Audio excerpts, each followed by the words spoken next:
Oh, well, I was actually still recording. So anyway. No, it cut off. It cut off briefly. I can see the little dot here, and you just turned it back on when you hit something. I know it was going like 15 something. Still was clicking. Well, you want to turn it off again and start again? Oh, it's now. It says it stopped recording. Now it's 22, 23. So anyway, they'll just listeners will just have to understand my incompetence here. I got nothing to say. Okay. Well, that's a first. But anyway. But anyway, so you were talking about you had read this book at one time and you hadn't really ever heard of it. Yeah, I hadn't heard that story. I've read some similar things in, not exactly that, but similar things in some of those Bureau of Ethnology books. They actually have several of those 1800s books that have a lot of photos and a lot of explanation of ceremonies there. A lot of people don't know this, but Theodore Roosevelt went out there with I don't know how many Army troops, but it appears to be thousands. And they were up there on the mesas, the Hopi mesas, during the snake ceremony, and they filmed it. There's a lot of film about this and the ceremony. They took hundreds and hundreds of photographs. There's these famous photographs of all of these shaman and priests that have snakes in their mouths and all over them, and they're dancing around. But around them, on top of the buildings and on the edges of the kivas and so on, are hundreds and hundreds of U.S. Army soldiers with guns sitting around there watching it. And then after that, after Theodore Roosevelt went, and I believe this went on for 2 years, that they did it for 2 years, the Hopi decided to let no more, close these to the public. I do have a business partner who has been on the Hopi reservation. Our treatment program, MRT, is used by the Hopi.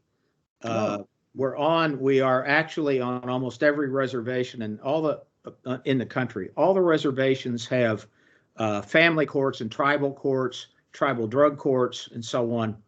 And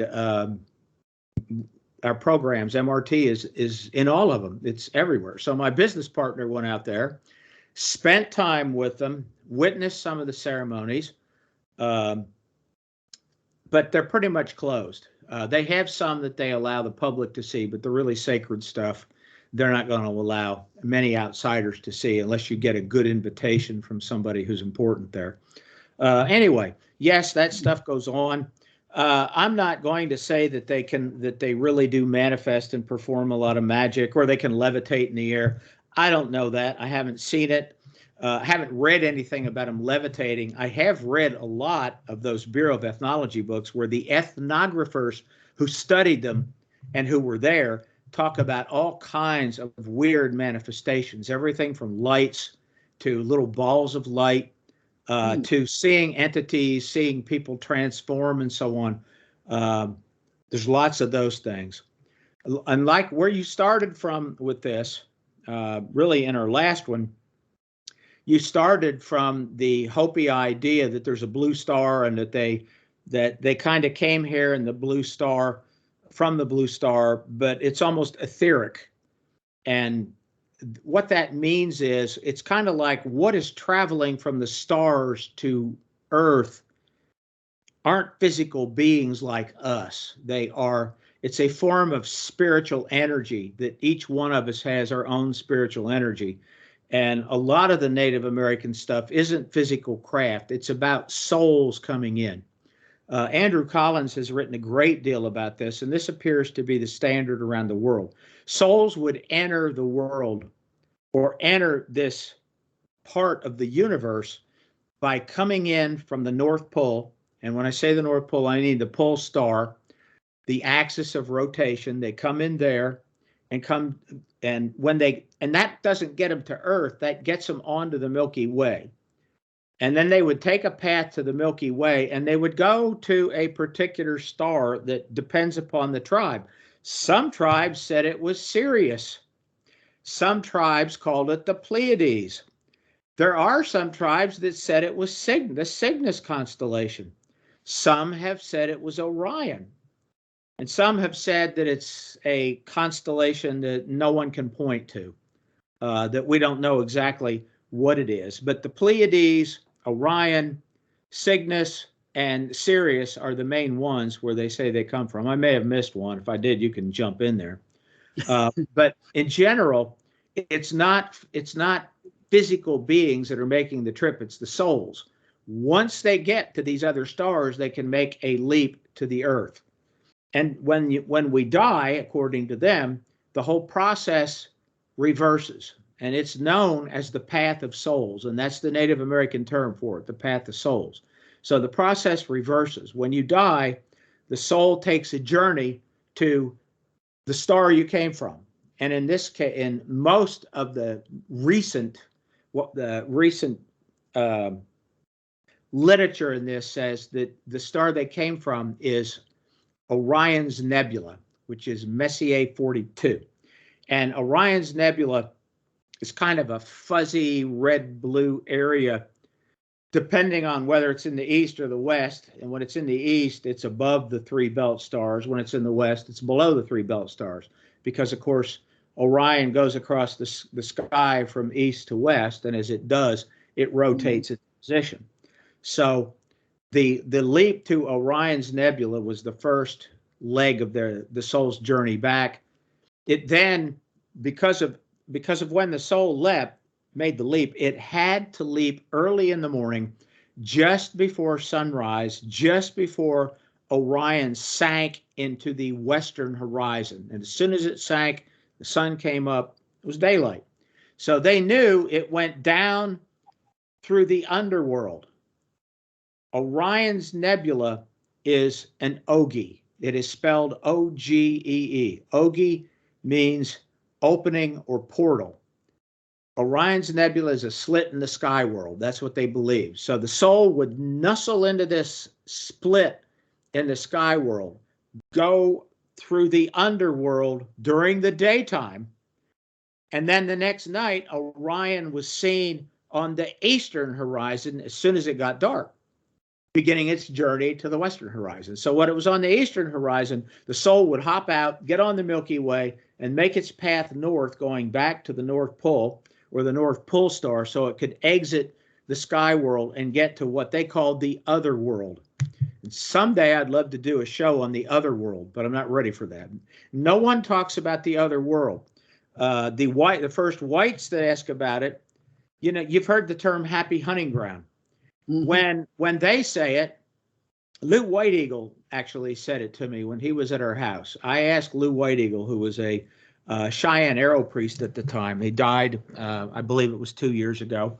But I asked Lou what happens to the soul, and he said, yes, the soul goes to a star.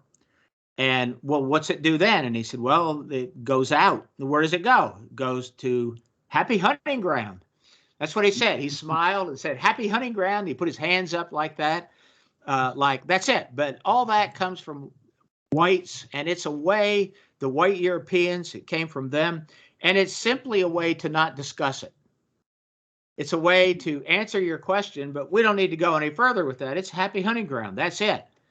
So again, it's where language breaks down, knowledge breaks down. It is a very interesting concept. And if you really look into it, they call it, it's not the happy hunting ground, it's the other world.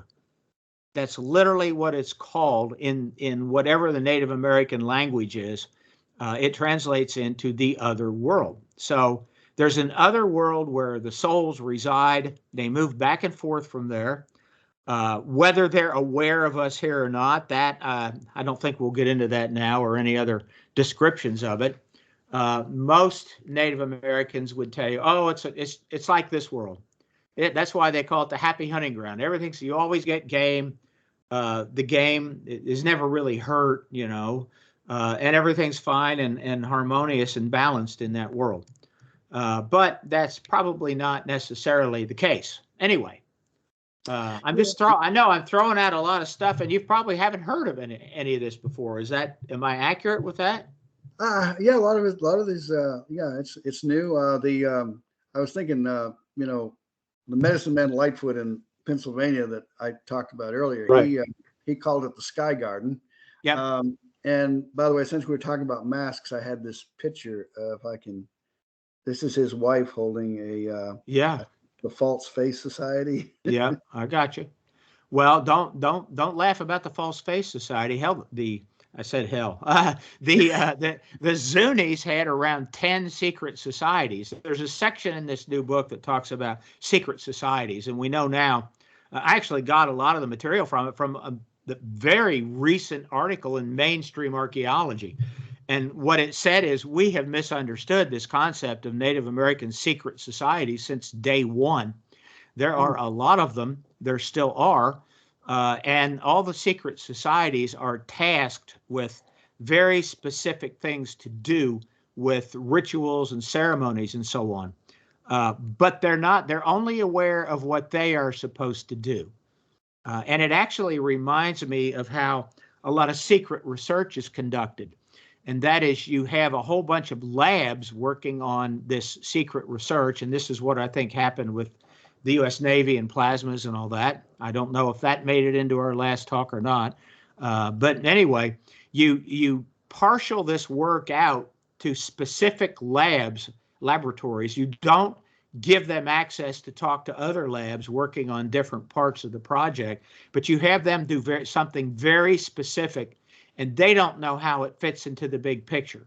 That is the same way these secret societies have worked when they have the main shaman, the elite of the elite, they understand it all. But then you get down and there's the medicine societies. There's some specifically for the women. There are some specific for masks and making masks, some specific for making the garb that you would wear, like for an animal. There are ceremonies where the participants dress like animals. Specific people make those. There are people who physically make the sacred spaces where these ceremonies take place. And there's also the shaman, like for the Cheyenne, the shaman who climbed to the top of Moose Mountain, or who climbed to the top of the Bighorn Medicine Wheel in the Bighorn Mountains and spend the nights there watching the sky and then sending the message back when they see the signal from the sky. All those are secret societies too. But again, a lot of this is known now. It's just not, the information's just not really out there. And part of it is it's a lot to digest. It's a huge amount of information to digest. That's partly why I stayed away from it for so many years. I like writing books that are focused topics. I've taught people a method that I use, and it was taught to me by my major professor in psychology. And what he told me is the biggest mistake people make in writing books is they try to impress people with how smart they are. They try to grind every axe they have in every book they put out, and they try to tell people everything they know. And that's a mistake. You really can't do that. And the idea here is, it's like I've written books in a lot of very specific things, like how to do. This is one that I wrote because of the corona pandemic. It's how to use our treatment system in a private practice and how to use it through telehealth. Just very specific. I don't tell them everything I know. Here's how you do it.